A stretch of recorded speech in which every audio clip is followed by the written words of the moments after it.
Halo, perkenalkan nama saya Nove.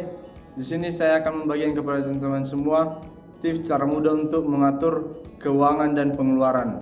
Di tengah wabah corona sekarang, mungkin banyak di antara kita yang terpaksa harus kehilangan sebagian dari penghasilannya.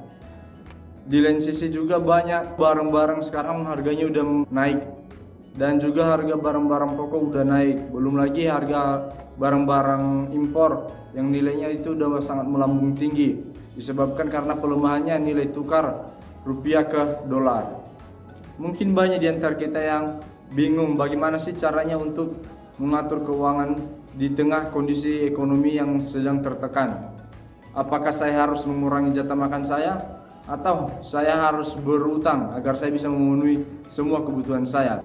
Jadi mana sih pengeluaran yang harus saya korbankan?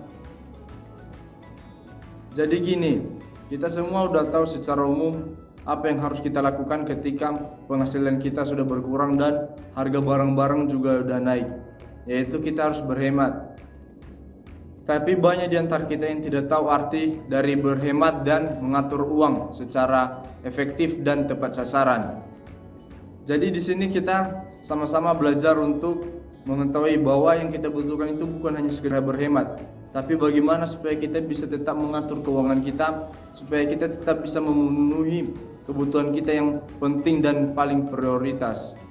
Jadi di sini kita akan sama-sama belajar untuk mengetahui kebutuhan berdasarkan tingkat kepentingan dan urgensinya.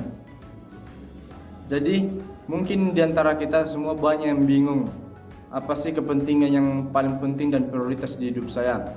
Jadi yang pertama itu kita harus mengetahui dulu arti dari kebutuhan yang penting. Kebutuhan yang penting itu adalah kebutuhan yang harus ada di kehidupan kita. Jadi kalau kebutuhan itu enggak ada di hidup kita, kita pasti akan mengalami dampak negatif bagi hidup kita. Dan kepentingan urgensi itu adalah kepentingan yang terdesak, terikat dengan waktu. Jadi itu adalah kebutuhan yang harus terpenuhi sekarang juga, nggak bisa ditunda lagi. Tapi kita harus tahu bahwa semua orang berbeda-beda. Kepentingan dan urgensi semua orang itu berbeda-beda. Contohnya pelajar dan karyawan. Kepentingan dan urgensi pelajar dan karyawan itu sangat berbeda. Baik, di sini saya akan membahas mengenai kebutuhan berdasarkan tingkat kepentingan dan urgensinya. Di sini ada 4. Yang pertama itu adalah kebutuhan yang penting dan mendesak. Kebutuhan yang penting dan mendesak ini contohnya itu seperti makanan, air, obat-obatan, biaya kos, dan masih banyak lagi. Tapi kita harus tahu juga setiap orang berbeda-beda akan kebutuhan yang penting dan mendesaknya. Dan yang kedua itu adalah kebutuhan yang penting tapi tidak mendesak.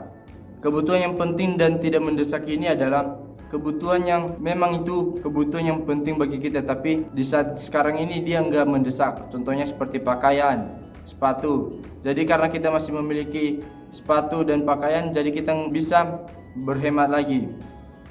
Kebutuhan yang ketiga itu adalah kebutuhan yang tidak penting tapi mendesak. Contohnya apa? Contohnya itu seperti diskon.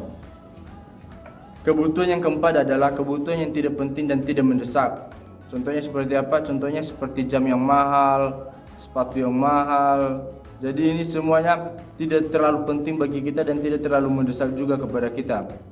Jadi melalui ini kita tahu sebenarnya apa sih yang harus kita eliminasi. Simpelnya apa sih yang harus kita hemat. Pertama, kebutuhan yang pertama yang harus kita eliminasi itu adalah kebutuhan yang tidak penting dan tidak mendesak. Jangan sampai kita mengeluarkan uang hanya untuk barang yang gak penting. Ingat, kita tidak rugi kalau barang itu tidak kita beli. Terus kalau kita ketergantungan dengan cemilan gimana? Ya kita harus menguranginya. Ingat, kita kan mau mengatur keuangan kita dengan menekan pengeluaran. Berarti kita harus dapat menguasai diri kita. Kebutuhan yang kedua yang harus kita eliminasi itu adalah kebutuhan yang tidak penting tapi mendesak. Jadi kita jangan langsung tergoda dengan diskon-diskon. Padahal barang itu gak penting dan belum tentu kita pakai juga. Ingat, terkadang diskon-diskon itu hanya membuat kita merasa untung. Padahal tanpa sadar, kita itu jadi konsumtif dan sangat boros. Kebutuhan yang harus kita eliminasi yang ketiga itu adalah kebutuhan yang penting tapi tidak mendesak. Kalau keuangan kita terbatas, hal penting yang belum mendesak itu kita sampingkan dulu. Kan masih bisa kita beli lagi nantinya. Seperti baju, kita masih memiliki simpanan baju. Kalau kita membeli banyak baju, kemungkinan besar kebutuhan pokok kita akan hilang. Jangan sampai hanya gara-gara kita membeli rokok sehingga kita nggak bisa makan. Jadi itu saja yang bisa saya bagikan kepada teman-teman. Dan di sini saya mengajak teman-teman untuk lebih berhemat lagi dan pandai dalam mengatur keuangan kita masing-masing. Terima kasih.